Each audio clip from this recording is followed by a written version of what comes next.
Welcome to Fuse, the global podcast by the PRCA. I am absolutely thrilled. Our episode today will focus on unleashing Africa's PR potential and global impact with Ayeni Adékúnlé. Now, I'm so thrilled to have you today, Ayeni. Welcome. Thank you so much. I'm happy to be here. It's good to see you. You're looking really lovely, and I like your environment. It's beautiful. Thank you. So I'm just going to just give a short blurb on, on your impressive, incredible bio. So you are the founder of BHM, a Nigerian consultancy, but you have offices in the UK, and you are about to launch in the US. Yeah, absolutely. Which is really exciting. So you're an international agency and you've used incredible platforms like World PR Day, the Africa PR Report, and Placard and NEC Live, and I think also World Influence Day. That's yours Yes, as well. Global Day of Influence. My Yeah. God, you are just on it. I mean, all of this extra stuff, as well as running your agency, and it's really to bring Africa into the global discourse, whilst building out your agency at the same time. And you're the first global communication service firm in Africa. You have offices in Lagos and London and Edinburgh, Nairobi, Accra, and you've got plans to launch New York. Your clients have included Heineken, Coca-Cola, Coursera, MTN, MultiChoice, the Macallan. We're so thrilled to have you. So thank you so much for joining us. Thank you so much, Farzana. So Ayeni, I remember meeting you, with is it Stephen Waddington's sort of group, and I remember first thinking, who is that well-dressed man? He is incredible. He must be in fashion PR. You really have a certain style, which I massively appreciate. And then I remember after that, flicking through the FT, and then there was this whole article on the fastest growing companies in Africa, and I was like, oh, this will be interesting to read. And boom, you're there. So you're incredible what you've achieved and your passion. So I'd love to know about your journey, from journalism to PR. If you could just talk us through, because I know you were also working in the music industry. So I'd love to know your origin story, how you came into the industry, what were you doing before, and if you can talk us through what you've done so far in our sector. Thank you. Okay, thanks, Farzana. Thanks for the opportunity for this conversation. Um, uh, I studied microbiology in university. Oh my God. Yeah, but before I went to uni, I'd fallen in love with music. So my career actually started with music. I was in the music industry, um, promoting artists, managing artists, working in A&R and artist development and everything. But later on, before I went to uni, I found out that I preferred writing to actual management. So I settled more for writing. So by the time I left uni, I'd become a well versed writer. So I just faced journalism, So I moved from working in the industry, managing talent, to actually reporting, writing about music. And just at that point, the music industry in Nigeria was struggling. The markets had not opened up. There was no streaming. There was no YouTube and all of that. So the industry was very local. So I did my bit, and I really, really loved music. I loved traveling. I loved covering concerts and everything. But you see, it wasn't necessarily the most rewarding in terms of compensation. And Mhm. I was very ambitious. So I was looking for what to do with my skill, what more to do with my skill. I could write. I knew about music from a pop culture perspective, also from an art perspective. I was just trying to find out what could I do, to make more money and get by. I'd left university in 2004, and I had been writing for almost God knows how many years, 10 years thereabout, but not much was happening. And then a label executive, the biggest label executive in Nigeria at the time, who I was privileged to be acquainted with, said to me, "You write so well. Why don't you become a publicist?" It was the first time I was hearing about the word. I had no idea what it was about. And I remember leaving his office that day and going back home to research what this was about. And I said to myself, this is close to what I do for free for my friends anyway. because I was already writing profiles for friends and so on and so forth. So by 2006, I decided that I wanted to be a publicist, and I didn't want to do it part time because it would conflict with my work as a journalist. So I quit journalism to go and focus on that. And we became big almost overnight. All the years of experience working in the music space, making friends with artists, covering the mobile awards in the UK, I'd met everybody. Yeah, all of that came to play when I came out to announce that I was now a publicist. So the biggest artists in the country, the biggest label were suddenly knocking on my doors. I never had to pitch for a business. I never had to ask anybody for business. So that was 2006. By 2007, 8, we were like the biggest publicist in the company. I could hire a staff, two, three, four. I could get an office and so on and so forth. And at But this stage, A&E, were you just focusing on the music industry? just the music industry. That was all I cared about. That was all I wanted to do. I didn't want to do corporate, was too boring. It was just working with artists. But you see, but by 2008, a couple of clients and friends started saying to me, "The work you do is so good that you must consider looking at other sectors of communications."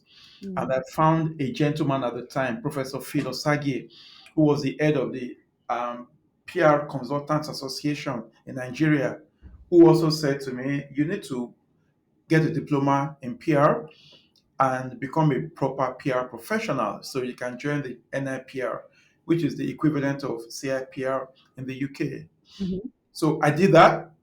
I went back to school. Don't forget that I came into PR, I mean, a publicist as a journalist. I came in with a lot of arrogance, thinking I knew everything, I knew so much. But the diploma that Phil Osage caused me to take showed me that yes, I could write, Mm. yes, I was creative, but I didn't know the fundamentals of Mm. public relations and communications. So I got a diploma, I went back to class, I got that. At the same time, a couple of friends or clients were saying to me, "You guys do such great work. Why don't you consider doing corporate PR and brand PR?" It sounded all very boring, and to me, I didn't want that. I wanted to. But I listened, and in 2009, we rebranded. That was when the company became BHM, Black House Media. We used to be called something else, and we rebranded in 2009. And I recall that we got the opportunity to work for a company called GD Neta. They were the exclusive licensee, so to speak, of Moet NSC, Glenmorangie, Moet and Chardon, and all those wines and spirits in Nigeria at the time. And I'd met the comms lady at one event who had said, "Okay, let's see what could happen." We bidded for that business, and that was our first try at doing corporate work. It was still close to entertainment because they were doing Hennessy artistry and what have you. But we were now working for a proper corporate organization and who you could learn from their structure, you could see how they worked, and it was very eye opening. Mhm. Then I recall an interesting story where the next year after that, Viacom, which is now called Paramount, were Yeah. looking for a PR partner in Nigeria. Now, in my journalism year, I'd covered them and I'd been merciless. So now I'm here pitching for their business. And I recall the vice president at the time, Alex Okosi, who is now with Google, said to me, "You were very, very, very, very, very, very, very, very, very stubborn. I remember how you covered our events, and now you want our business. Right? Why should we give you our business?" And I recall the answer to him. He said, "I covered you as a journalist very objectively, very honestly, and very fairly. It may not have been the best way that you wanted it, but I Mhm. can assure you that if I were to be your PR consultant, I would also approach your work with the same honesty and dedication and fairness. And we got the business." Yeah, that's a very good response. One thing I wanted to ask you, because you segued from journalism to PR, like a lot of our listeners, there's a number of journalists that have come into PR. Did you find you had to adjust in terms of power balance? Absolutely. So, as a journalist, I was quite reputable and quite known. If I Mm. walked into an event and into a press conference, people would be careful. People would be worried, right? I was very, very, very, very, very powerful, quote and unquote, at the time. Mhm. And most of the corporate companies in Nigeria at the time were leveraging youth and entertainment to push their marketing. So I was relevant.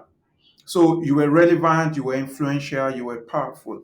But all of a sudden, you're on this other side where you are taking briefs and you're trying to win new business and you're doing client service. It takes a while to adjust. It was a shock to me. Journalism also lets you be in control of your time 100%.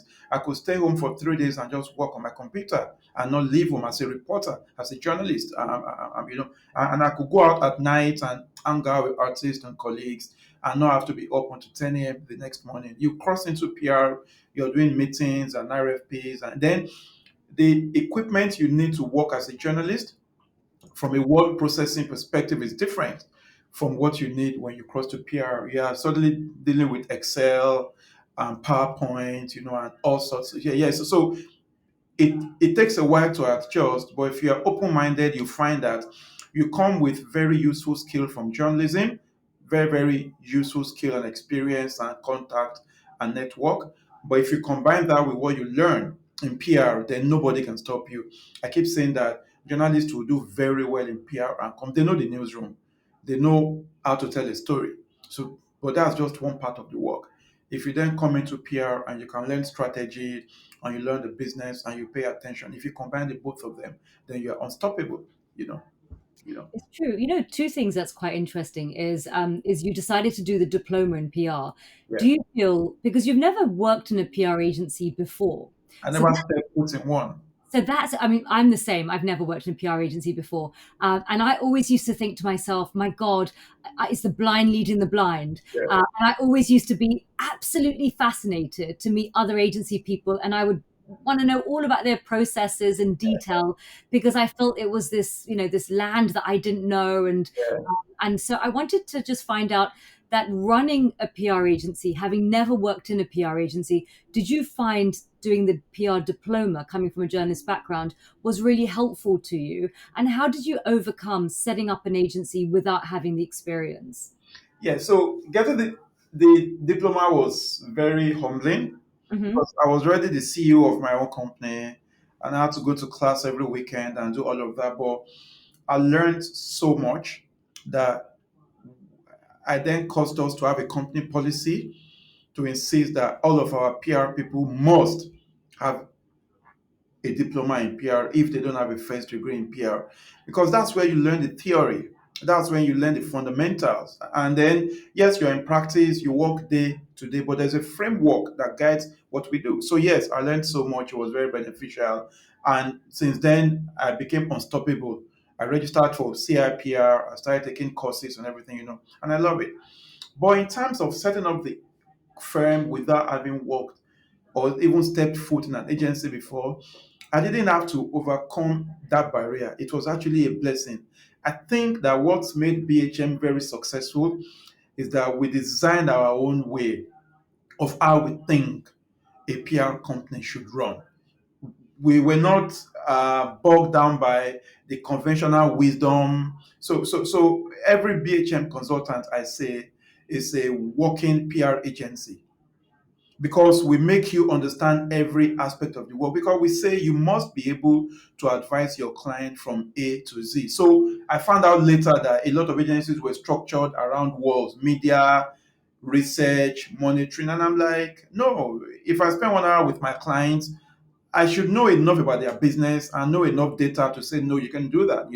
So I think not knowing how PR was structured was what worked to our advantage. That's one. We were blind, we were stupid, we were very, we were novices, and it happened to. And I think that creative approach is what made the industry welcome us. So we brought a different approach to things. We said no, we wouldn't do it like that. We would do it this way. And once it worked, it became the style. I think it was the same thing that worked for me when I was a journalist, where I didn't study journalism or mass communication. I was this microbiologist from the music industry who just came into the newsroom and said, why do we do it this way? And it only took a publisher, a boss, to give me a chance. And by the time I was leaving journalism, most of the music reporting you had were following my style. Same with PR. So I think it was a blessing that I hadn't worked in PR before. And now, which is what informs most of what we're doing now. We're doing this blind. We've not done this before. We're not walking a path that there's a template. We're not following a template. We're just saying we'd like to do this.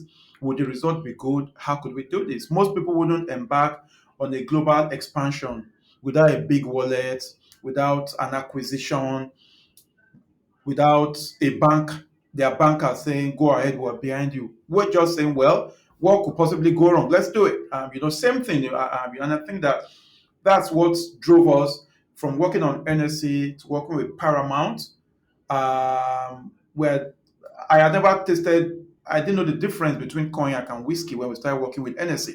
Yeah. I didn't know jack about wines and spirits and alcoholic beverages.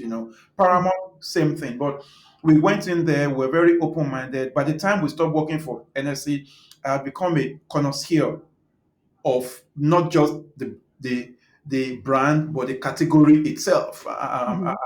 And we went on to work for a lot of other brands in that space because of that knowledge. And that story became complete in 2013, 10 years ago.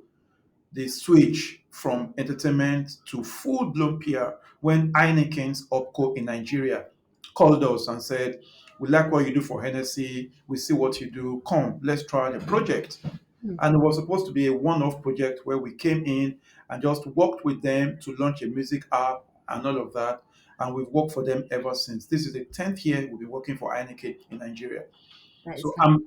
and by the time Heineken gave us an opportunity to work with them, the whole it was like a stamp of credibility. Started by NSA, continued by Viacom, but once Anakin came in, we then became recognized as a proper PR company that anybody could work with, and that's when that switch, when that turn. That's what I say marked the turnaround point for us 10 years ago.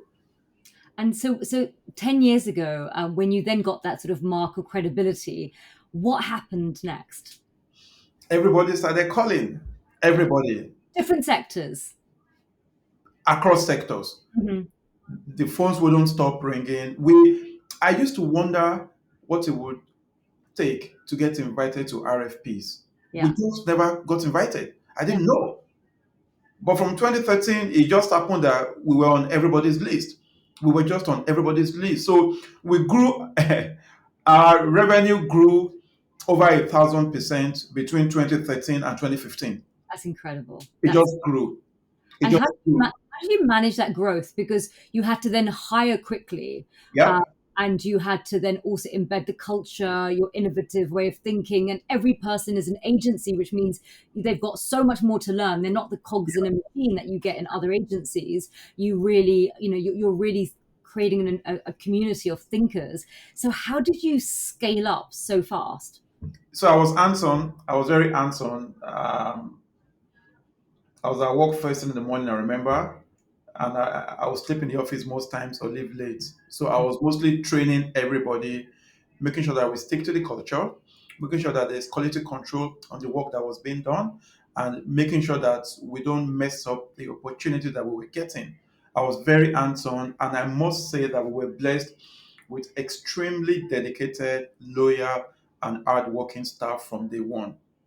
Most of my staff would join as interns, and 6 9 months down the line they're running accounts on their own. So there was no huge pool of talent to hire from outside, senior talent. They Hmm. wouldn't even work with us anyway because we were a startup, right? So we were just hiring young people who wanted to learn, who wanted to work. And I think that me being hands-on, me getting the right support from my colleagues made it easy for us Yeah. to grow. I must also say that the difference I find between my when I was practicing mostly in the music industry and the creative entertainment space and moving to work with corporates is that the corporates have this structure that also helps you grow, helps you learn and grow. Mm. So they have this very experienced head of communications. They have an entire floor full of brand managers and so on and so forth. So you are plugging into a system. Mm. So we learned a lot from working with Paramount and Heineken and GD Neta and all the clients that we today we do DSTV and MTN, we've done Coca-Cola. These guys have corporate affairs managers who have 30 years experience, who have worked in 7 countries. The template that we got from working with Viacom, BET, MTV, and so on and so forth, were the Yeah. things we adapted to work for other clients because MTV was an American company. They took us all over the world. We went to Europe with them. We went to America with them. They had Hmm. frameworks for everything. So we suddenly found business frameworks, brand management frameworks, case studies, and so on and so forth that we were smart enough to adapt. So Yeah. I wrote something on Twitter a few years ago that when you work with multinationals, they need you to Hmm. advise them on stakeholder management, to advise them on communication, to advise them on how to work with media and influencers and so on and so forth. Hmm. But if you're very, very smart, you also benefit a lot from them in terms of business development, in terms of business strategy, in terms of growth and scaling and so on and so forth. So for every multinational that we worked with, they were grateful to us for the work we were doing for them, but we were also grateful to them because they were exposing us now, the business, to things I would have had to go and get an MBA to Yeah. learn. So our company has grown, the business has grown on the back of what we've learned, what we've seen, what we've experienced from the big clients that we work for. So after a while, I realized why my friends were advising me to not just do music PR, but to Hmm. do corporate PR. Our transformation came on the Yeah. back of the work. We're suddenly seeing work in investor relations, working for clients who are quoted on the stock exchange, working Hmm. for clients who are in 21 countries and so on and so forth across Yeah. regions and everything. So I've learned so much. And once we started getting exposed to senior management and executive level clients and board level clients, the story just changed. Where I remember the first time I heard the word EBITDA, and yeah, and I had to Google it as well when I first heard it. yeah. So you can know your PR so well, Hmm. or I'm sorry if you don't understand business, you can't even help the clients beyond a certain level. Yeah. Right? Yeah, yeah, Absolutely. And, so your offices are Lagos and Nairobi, Accra, London, Edinburgh. I'm intrigued to know, you know, in what order did you open these offices? What were the challenges? And also, how did you keep your sanity? I mean, are you just constantly living on a plane? Obviously, with remote work and sort of remote and video calls is a lot easier. yeah. Tell me about the internet. Tell me about the expansion to the other cities and the other places, countries in Africa, and then I'd love to know separately about the UK. Yeah. So in 2014, I got quite worried about the lack of attention we were getting from Europe and America. Hmm. I thought people across Africa were doing so much great work, but we couldn't break in to the CIPR, to the PRCA, to Hmm. Holmes Report at the time, which is now Provoke Media, to PR Week, and so on and so forth. I would fly to London, to Finland, to the US to attend conferences. They would take my money. I remember attending an FT conference in 2014. They Yeah. would take my money, I'll come to the conferences, but then I will pitch to them Mm. to have somebody be on a panel or speak or to feature some research, and they will say, sorry, sorry, no, no, no. So we started getting worried that we're going to get lost in Africa if we don't do something. Hmm. And but we then went around to survey across Nigeria at the time to find out how much people knew about PR or PR firms. Even across our own country, there was a lot of ignorance about what PR meant. We asked very basic questions as define PR, define advertising. Most people thought PR was advertising. We did all of that. Then we surveyed the PR industry itself, and we found out that wow. So instead of fighting Provoke and PR Week and CIPR and so on and so forth, we had work to do our own first. So we hatched a plan to create awareness about the profession in Nigeria, Hmm. and then to then come to Europe and America and find a way to let the people here know about what was happening back in Africa. Hmm. So we actually did not expand into Africa first. We came into Europe first. Oh, So really? yeah, so in 2020, I remember the retreat we had. The plan was to launch in the UK in 2015, and then launch in I think France also. So we had this very big, massive plan that, of course, did not happen. And then we sort of forgot about it. We launched the Nigeria PR report. The company kept growing. We're hiring hundreds of staff across the country. We were good, Hmm. but then COVID came in 2020, and I was stuck in Nigeria initially. Hmm. And I remember when they were allowing people to fly, I flew to Edinburgh to be with my family, And in August of 2020, I just couldn't sleep. I remember this night, it was 29th of August. I just couldn't sleep. Something just keeps saying to me, this is the time to set Mm. up in the UK. By then, my family had lived in the UK for 4 years, but I Yeah. still hadn't set up the business, right? Mm.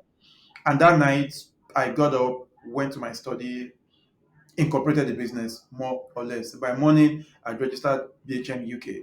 Wow.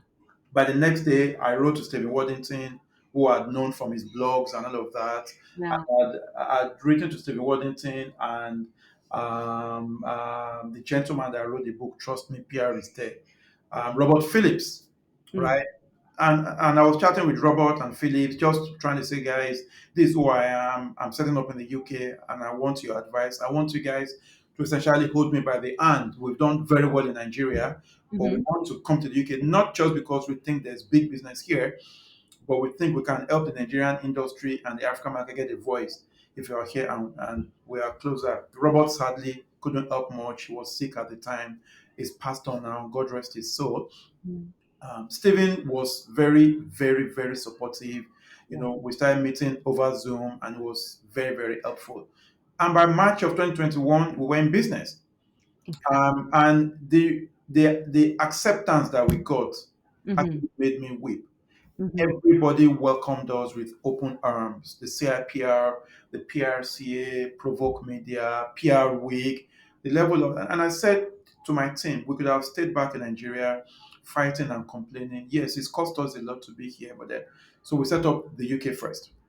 And then based on our UK promise is to actually help the clients here in the Mm. UK understand Africa better.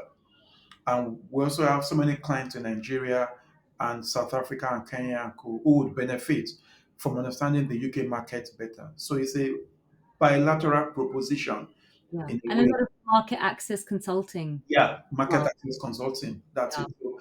So, yeah, so once we were set up in the UK and we got the recognition and we were established and we hired our first staff, we knew it was time to start selling around Africa because you can't sell an Africa promise and you're just in Nigeria. Yeah. And then we Because set you've got to up. be Pan Africa. That's Yeah, especially a lot of the multinationals. yeah, They want to have to manage multiple different agencies and what is it, 54 countries in yeah, Africa.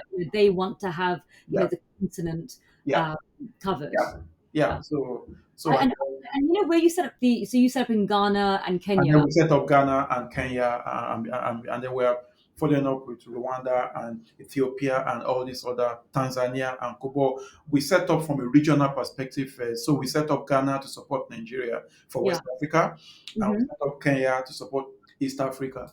And then from next year, we're going to then go deep into each of those countries. The plan is that by 2026, we want to be in at least 50% of African countries and not through affiliations or through freelancers, be there on the ground, with boots on the ground because of the culture, Yeah. because we want to make sure that what we promise the clients is actually getting delivered. And part of what we're doing to fast track that is, for example, the Africa PR and Com report that we did, just to also say, until we get into this other market, what could we do to help ourselves and everybody else know the continent better.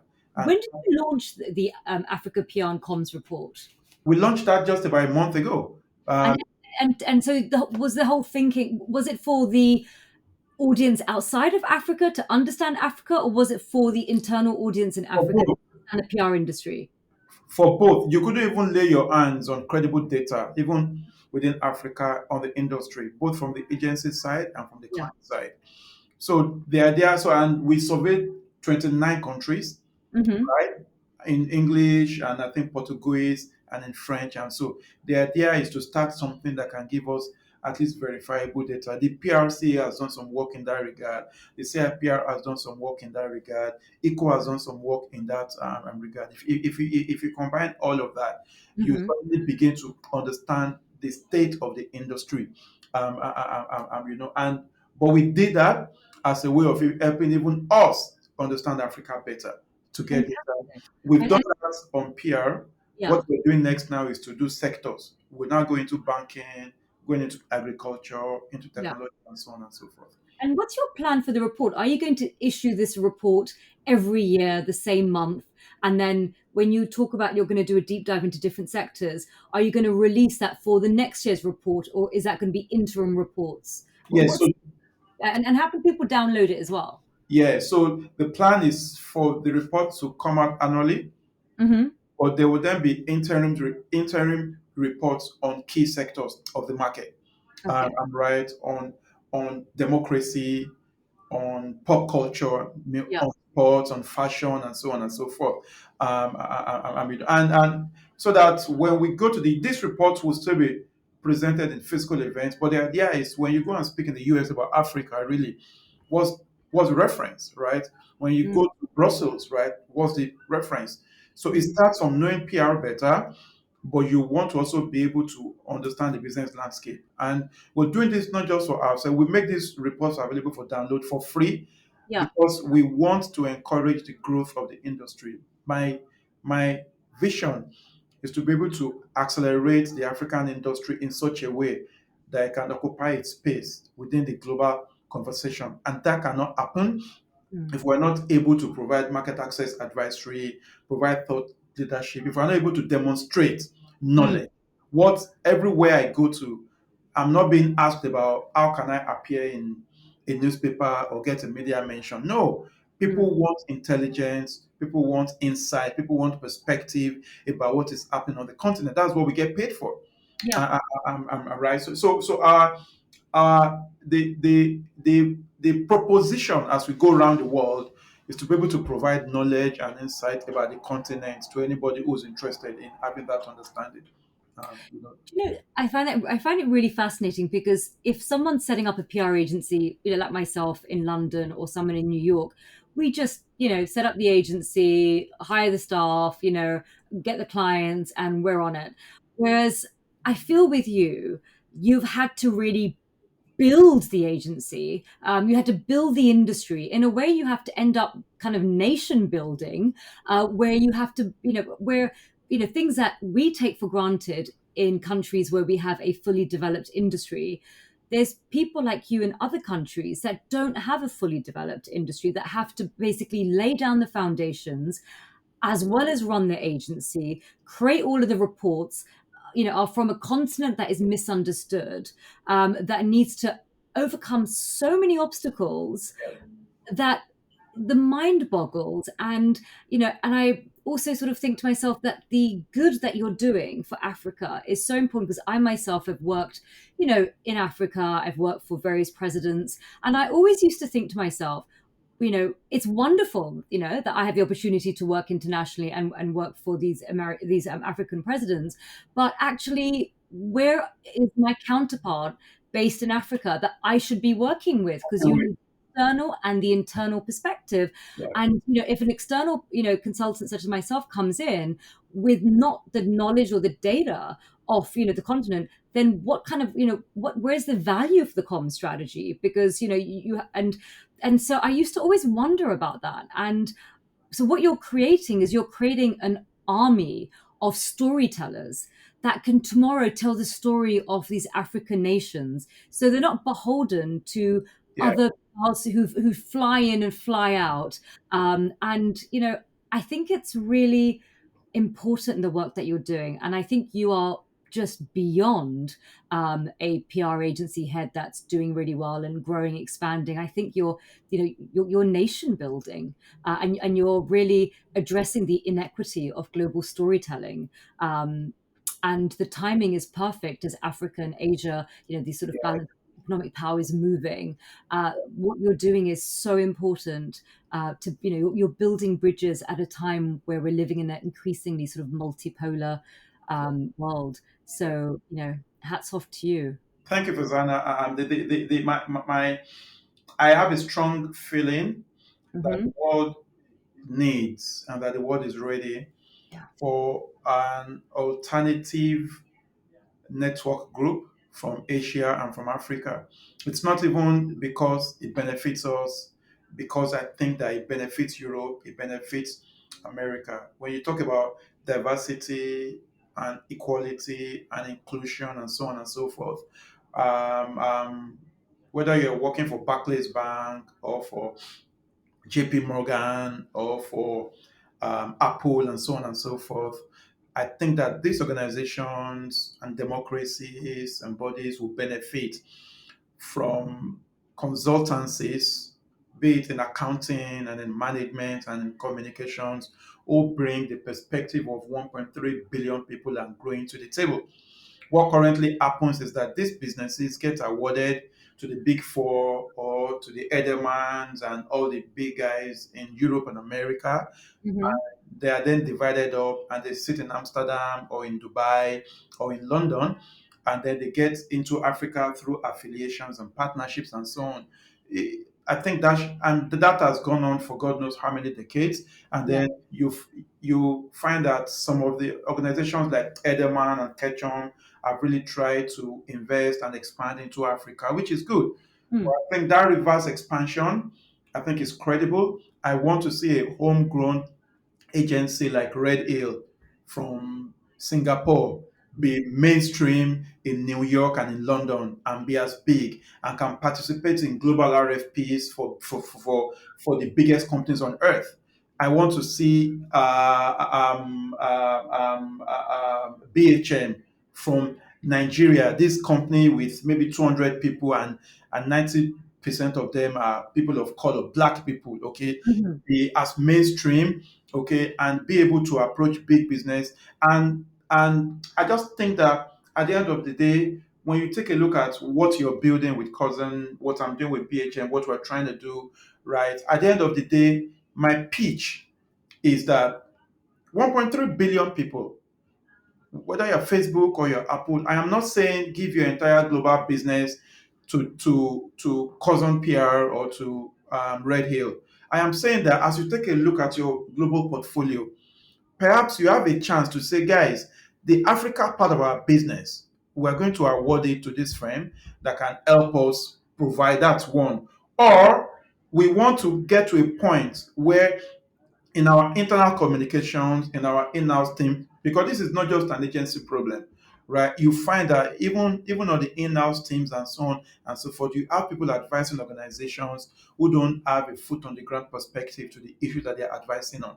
So I've seen the work you're doing, I've seen the work Jacob is doing with Red Ale and a lot of other people. I'm in New York all the time. I'm back in New York in a few weeks, and I'm just saying that we need to put in the work. So the work we're doing with Africa PR Report, with What PR Day, and with Black Art is to say we won't fold our arms and say no. Why are the businesses not coming to Africa? Why is not competition? No, we're making the right investments. We're going to invest in technology. We're going to invest in research and data, and we're going to invest in actually building our companies, not just across Africa, but also being in Europe and America in such a way.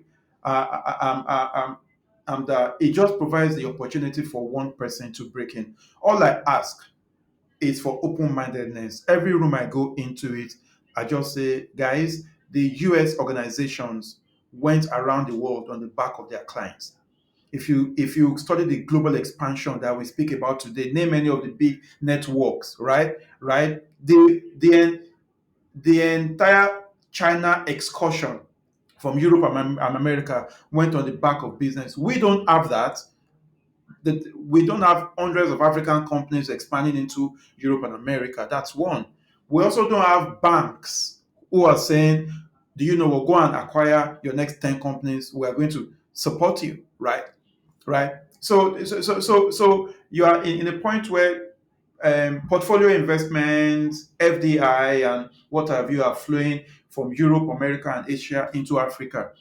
If that is happening increasingly, then perhaps it's time to pay attention and say, okay, if I really want to play in, I drive around my streets in Lagos, Microsoft is there, Facebook is there, Google is there, these guys are there. And I'm saying, if you really want to succeed, if you really, really, really, really want to succeed, you want to start thinking of working directly with original consultancies from this region, as opposed to giving your global business to one of these firms who then go and say, who should we partner with on ground? And then it's good. It's a good start, but the ideal point. But we're not afraid of putting in the work. My dream is to make this happen no matter what, right? So we are going ahead with our expansion plans. We're setting up, we're pitching for business, we're doing great work. The beauty is to succeed in spite of all the issues. But it will be easy for the entire continent if the PRCA, the CIPR, and all the clients were to understand the value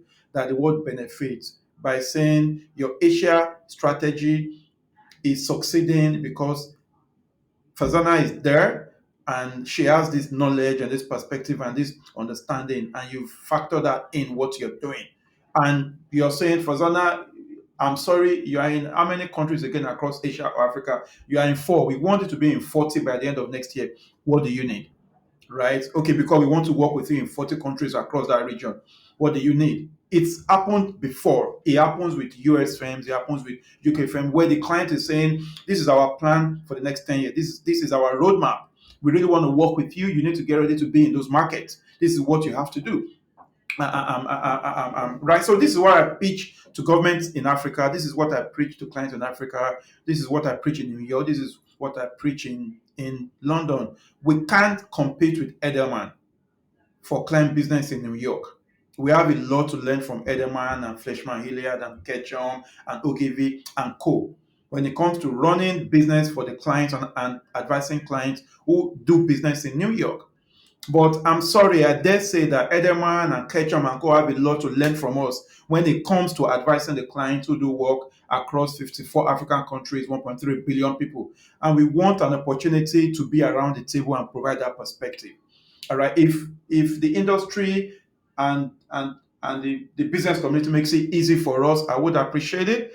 But whether they do it or not, we're on this mission and we're going to make it happen. And I guess with having your office in the UK and your soon to be launched office in the US, that's going to make it easier, because I imagine, when people are deciding which agencies to work with in Africa, sometimes people are scared, sometimes Yeah. people are uncertain, sometimes people need to de-risk, and they're like, oh, we work with Edelman here in New York, they've got an office in Ghana, let's just work with them. And I think it's about kind of building the sense of familiarity. Yeah. Which you're going to do, because you'll be like, we have an office in New York, we have an office in the UK. And so that strategy that you have is really clever, because what you're really doing is you're de-risking Yeah. that decision-making process, because for them it's a leap into the unknown. It's into this, this continent that, that they don't understand and they don't know. And, holding on. And it's a little bit like why McDonald's and Starbucks does so well. People travel around the world. They go to all sorts of countries. They leave their home, I don't know, in New York, and they go to, I don't know, India, and the first thing they look for is a Starbucks. Yeah. Because in a climate where you're uncertain and you feel, adrift, you look for certainty. Yeah. And that's why the McDonald's and the Starbucks and all of that does so well, because that's what people look for. So I think having, building your brand in the UK and in the US, will pay dividends. And you're already doing a fantastic job. I mean, using PR, but I'm sure that the third-party endorsement that you get from the FT article really makes people go, oh, they've been written about by the FT. So it's layers and layers of credibility, and you're using classic PR techniques to overcome that business challenge, which is really fascinating. Now, I understand why you're doing the Africa report. I understand why you're upskilling and building talent in Africa. I understand your mission.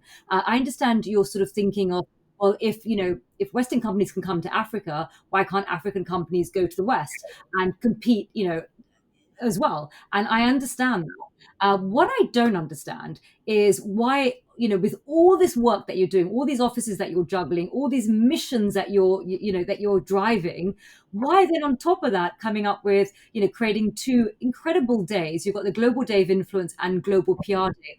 What was the thinking behind creating these 2 days? And I noticed that the Global Day of Influence is November the 22nd. Yes. Not only is my birthday, birthday of Edward Bernays. Yeah, Edward Bernays, Know a little bit about the Global Day of Influence. Did you anchor it to November the 22nd because you've been secretly stalking me and it's like, or was it actually Edward Bernays, and what does he mean to you? Yeah, thank you so much. And now I can never forget your birthday again. So that's really, really good. So we with what's going on around the world, um, if you look at Russia, Ukraine, if you Hmm. look at US China relations, if you come to Africa, if you see what's happening from Niger to Burkina Faso to Mali and so on, there's chaos everywhere, right? And you can see that people are benefiting from this chaos. Yeah. We designed the Global Day of Influence to create an opportunity to have conversations about using influence for good. People use influence for so many selfish reasons, oftentimes to actually divide people so they can manipulate them. Politicians, big business, big tobacco, big tech, and so on and so forth. So we say if we are PR people, PR is, in my mind, PR is one of the most noble professions in the world because it teaches people to be honest, Hmm. to be fair, to communicate with the intention of being understood. Right? PR, the ethics, and it's what drives how I live my life. The ethics.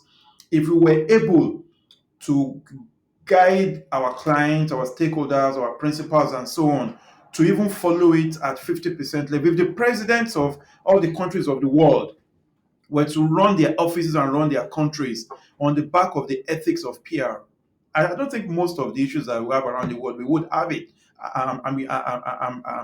In politics in my country, people say if somebody says good morning to you in politics, you literally should go to bed because it's most likely like 10 or 11 p.m.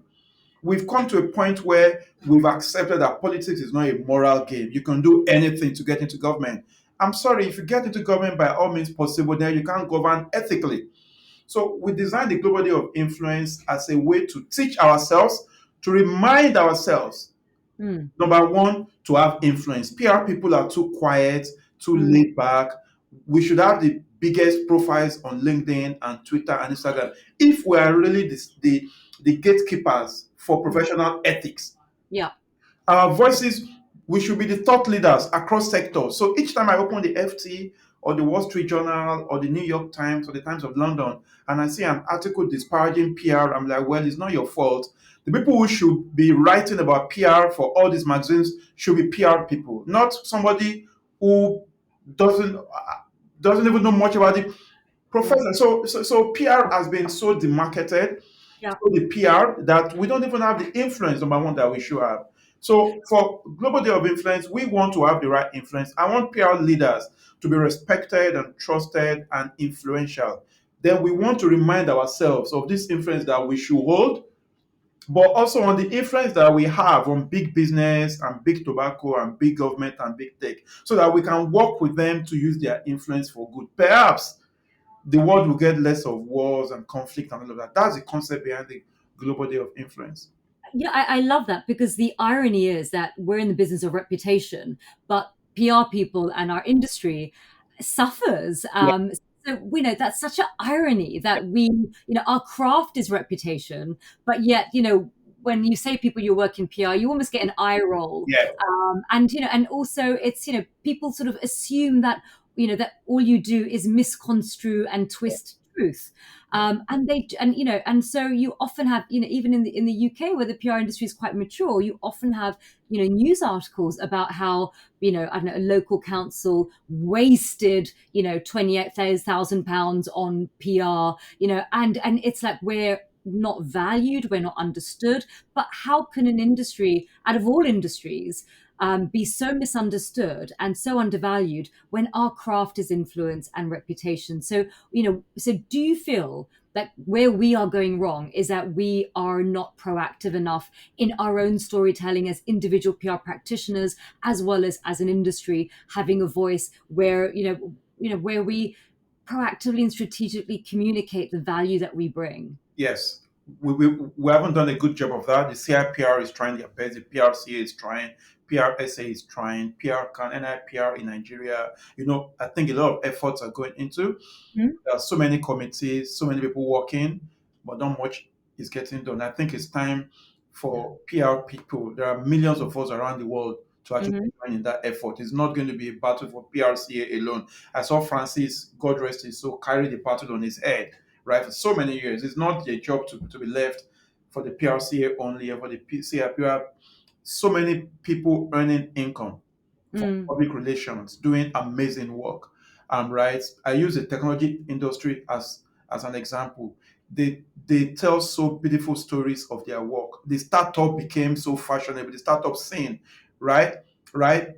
The idea of raising has become so cool, and I'm like, people no longer even think you have to become profitable.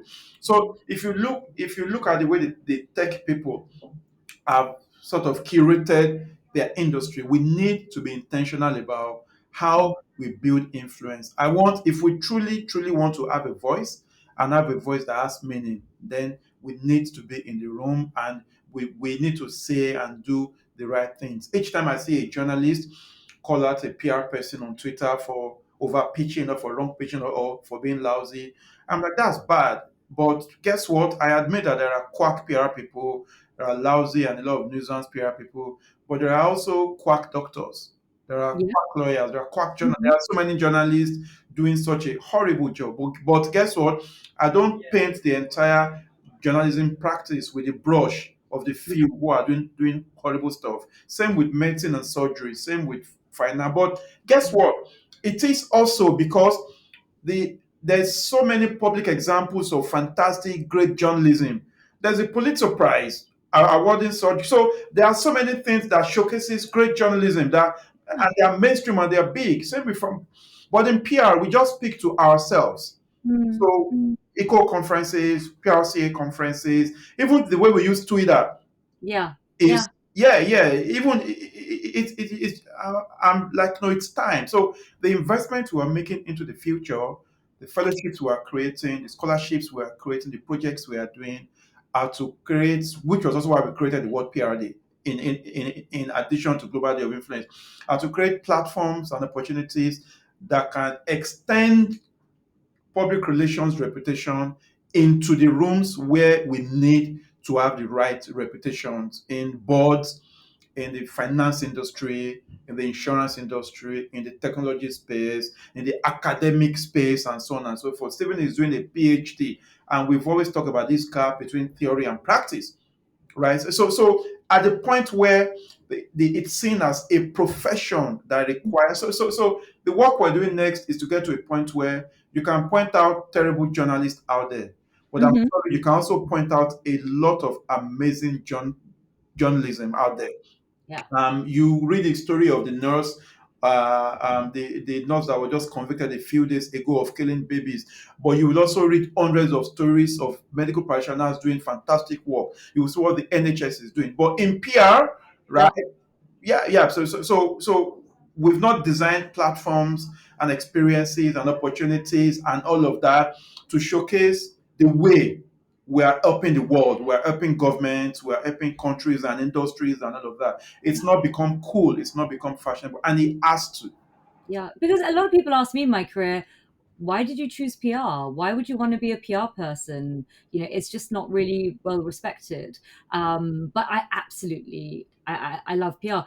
It's quite interesting because we often counsel our clients when there's a negative sort of reputation or negative sentiment, is to not leave a vacuum where other people control the narrative. You Yeah, go in for the narrative, but we've actually departed, and there are, of course, the PRCA and the CIPR and other players who are doing, a fantastic job, but they need the industry behind them. yeah, There's only so much they can do, and there's like people like Stephen Waddington and Sarah Waddington who, probably like you and for both of us who didn't come from a PR agency background, they put so much content out there to help people like us yeah, understand the industry and navigate the industry. So there's yeah, amazing people, but I think we obviously need more of them. yeah, Here in the UK, for instance, when the person outside of the industry thinks about PR, they often think about, on TV, we had this series when I was growing up, absolutely fabulous, which was about this fashion PR, and she was totally mad, and completely off her head, and alcoholic tendencies, and was high most of the time.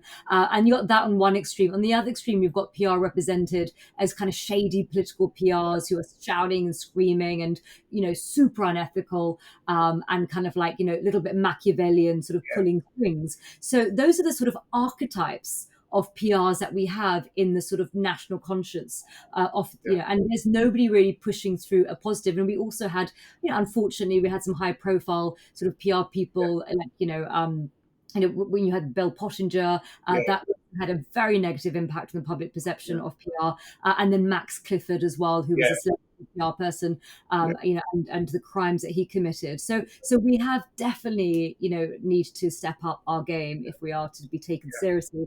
But what I wanted to know about the Global Day of Influence on November the 22nd, apart from buying me and sending me a lovely, generous birthday present, Absolutely. are your plans? Like, what does it mean? What are you going to do? What do you want other people to do? Are you going to So have a toolkit that we can download to help us yeah. come up with our own initiatives? Yeah. Um, what's this? Yeah, What's so similar to what we do with World PR Day, the difference here is that we're considering doing a physical event in London. COVID cost us 2 or 3 years, so this year we are thinking to do a physical event in London, more like a sitting event where you actually get to sort of explain to people what this means and what we're trying to achieve with this. And then of course the toolkit, and the reason why we step back often from both events is that we don't want to own them. If you see how well what Day has done, is that we created them, we put it out there, and we stayed there with just to make sure that people can take ownership. Because really it's not for us. I want people to be proud to work in PR. I want people to ask, wait, and if you see, it's been adopted like, I don't know, 30, 40, 50 countries now around the world, Asia, everywhere. But because PR is very direct, what PR Day, it's easy to understand what it's about. When people ask me about global day of influence, I often have to explain that influence is not about people even confuse it with influencer marketing. I'm like, yeah, he has a role to play, right? Yeah. Because celebrities and influencers have a responsibility. In my country, in Nigeria, we've gotten to a point where people now advertise medicines and drugs that have not been approved by the drug body, right? And they use influencers just to bypass I'm like, that has an impact. I'm saying we all need to be conscious about our responsibility. The parent has an influence on the child. That's how I see PR. I see PR and comes not only as what we do for the clients, and I keep saying it needs to be taught from elementary school, right? Mm. The way you manage your stakeholders, it's not only a business that requires to understand the scale, the the church, the family unit, communities, and so on and so forth. If we don't get that right, you are going to find people who have not been trained in the right way suddenly come into the world of work, and you expect them to be able to understand that this is the way to manage relationships. So for this year, we might do a physical event. I'm waiting for some go ahead on that. But the plan is to have a toolkit and to encourage people to own it as much as they can. I think the year before, we asked people to just identify who's had the most influence on their lives and why, just Mm. to kickstart a conversation. And people were talking about their parents and their Mm. grandparents. Somebody said it was actually their child, that their Yeah. child taught them how to love, right? Mm. And that just changed the kind of person that they were. So just to begin to draw attention to influence and what it means. But what I found from the research that we did was that most PR people did not consider themselves influencers. Mm. Most people who work in PR, and I'm like, no, but you have an influence over, if you work in-house, I'm sorry, you have an influence over your principal. If your agency, you are trying to sell, you are trying to get a client to think in a certain way, or to Mm. move from a certain way, or to take an action or not to take an action, you are an influencer, Yeah. right? And if you're trying to get your way into the newsroom, if you're trying to pitch content Hmm. through the newsroom to an audience, you are trying to cause influence. So redefining influence to let us understand that it's not only when um, the Kardashian sisters or when John Legend, comes up and say, "Guys, I've got this new product." No, we all have influence in our different spheres. How do we want to use them? How do we choose to use them? In this case, we need to begin Yeah. using it for the PR profession, which we've not done. So when you step out every day, the way you conduct yourself on social media, in your community, when you want to pitch to the media, when you pitch with a Mhm. client, do you present yourself in such a way that they say, wow, that person works in PR. PR must be a serious and noble profession.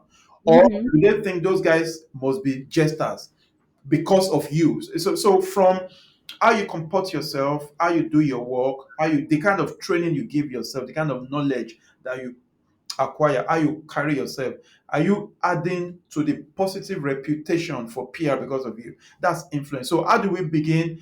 By using our own medicine. That is the start point. The end point is to be able to get to a point where we can have lasting influence on democracy and on business. Two aspects that I think will determine where the world goes next. And I think we've done a very poor job of both. Yeah, I completely agree, because I think all of us in our individual capacity, we're ambassadors. Yeah, And, a lot of us choose PR because we love the industry. And I think there's no greater way of showing your love than yeah, you know, to promote the industry that you're in, by being the best self that you can. My last question for you, Ayeni, is on the topic of influence. yeah. Who has made the greatest influence on you? And it could be more than one person. Okay, I didn't see that question coming, and it was not in the treatment. Why not? I would, I would say, I would group them. My parents. So my parents are late. I was adopted by the Ayenis. They are both late now. My dad died in 2011. My mom died in 2004. I think that would be the biggest influence in the person I've turned out to be, in my values and principles, hard work, and so on. A typical African parent, and that would be that. I would also say that I've got a community of friends who have really, really, really influenced my approach to business, my approach to how I live my life, my approach to family, and everything.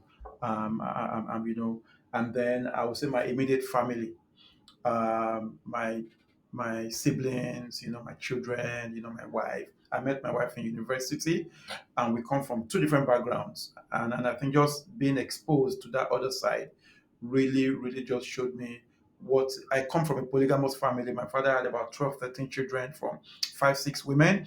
So, Wow. so meeting my wife in school, who comes from a home where it's just herself, Yeah. three siblings, a parents, and I would go to their house, and I saw for the first time a different kind of home, different to what I was used to, So, Mm. but I think most importantly, um, I would say that there's been so many people that I've never had the privilege of meeting or being acquainted with, whose works I've read, who have had tremendous influence on me. Reading opened my eyes at a very early age to the Mm. entire world. Before I ever got on a plane, before I ever left my bedroom, I'd been to the US, I've been to the UK, I've been everywhere. And I still try my best to just read as widely as I can. So I would say the biggest influence on me has been my parents, my friends, my family, and then the people whose work I've had the privilege of consuming. And final cheeky question: you mentioned books. I mean, I love reading, and for me, I had a very kind of narrow exposure growing up, so I didn't know much of the world. But Yeah, my God, I opened a book, I travelled, yeah. uh, and I learnt so much just from reading. Are there any particular books that you'd recommend reading for our listeners? It doesn't have to be PR related. Anything across sort of self development, business, PR, marketing, media. Is there any particular authors or books that you've read that you would recommend? Um, I'm going to be selfish. I'm going to recommend a lot of African authors. Please do. Yeah, I'll recommend more authors on their works than specific books. So the complete works of Wole Soyinka, highly recommended. The complete works of Chinua Achebe, God bless his soul, especially Things Fall Apart, highly recommended. Chimamanda Ngozi Adichie, highly recommended.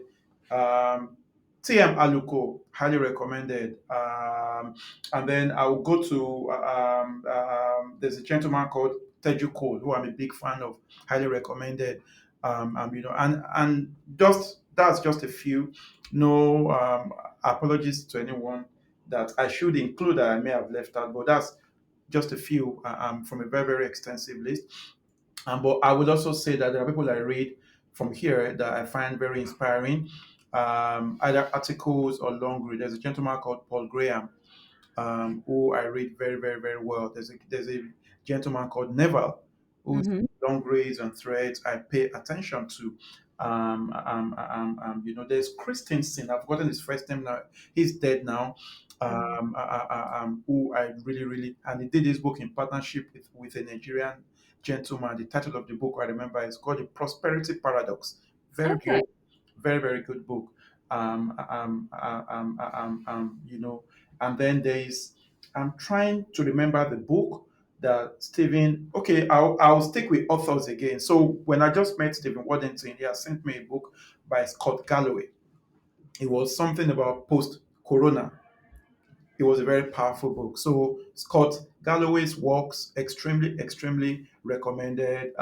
If you want to focus on PR and read about PR, go and buy Stephen Waddington books. The ones he did alone and the ones he co-authored with other people. There's Mark Ritson around marketing, also the works of Mark Ritson. And I learned about how to restructure how I saw my business from a book that a good friend of mine, John Ugbe, recommended to me, and it was called The Subscription Economy. So Oh, we never saw the business we do, retained business, and all of that as a subscription business, as guaranteed future earnings. And now you can plan your income for the next 3 years. And on the back of that, you could plan investments and expansion and talent acquisition. You could essentially plan your capital expenditure, your current expenditure, your entire business for the next 12 months. If you were to sign a 12-month contract today, it's the same thing with paying Apple a monthly subscription. So I read that book, it's by Tienzo, and it was very, very good. And that's I just fascinating.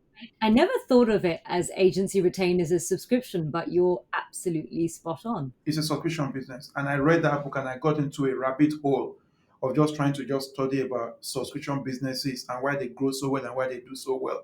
And it changed my approach. It changed my view to how I saw my business. So yeah. There's a book that I don't remember now that I really, really want to recommend, and I'm just going to pick it up. If you just give me a second, it's Sure. it's very controversial and it's old.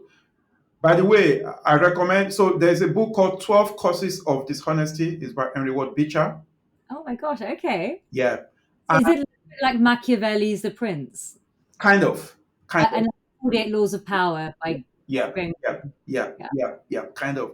And the original Edward Bernays book on PR, um, I recommend it. It's called Propaganda. If Yeah. you read it with the knowledge of PR that you know now, a lot of the principles that would really, really, really sort of put perspective to what we do is in that book. It's an old book, very, very, very, very old. Don't mind the language, but look for the original book by Edward Bernays. Very, very powerful book. Yeah, so that's just a summary of what I think I find useful. Fantastic. Well, thank you so much, Ayeni. It's been absolutely inspiring to hear you and to hear about your journey. And I wanted to thank the audience for tuning in. And please do subscribe, rate, and review the podcast. Um, what we'll try and do is also include the links to the books that Ayeni recommends, as well as also Ayeni's social media handles, which I believe your Twitter handle is Ayeni the Great. Yeah, Uh, across all platforms. Yes, I agree. yeah, I love that. And you're on Instagram as well, Yes, Ayeni, yes, LinkedIn, yes. and then the website for the company for people who want to learn more about the company is bhmng.uk and bhmng.com. fantastic. Thank you. Brilliant. Well, we have lots of other exciting episodes coming up, so please do subscribe and please do follow Ayeni. He is a incredible mover and shaker in our industry. And we are so grateful that you've taken the time out for us. Thank you. Thank you so much, Farzana. I had fun. Thanks so much for the opportunity. Thank you for listening to this episode of Fuse. Our home online is prca.org.uk.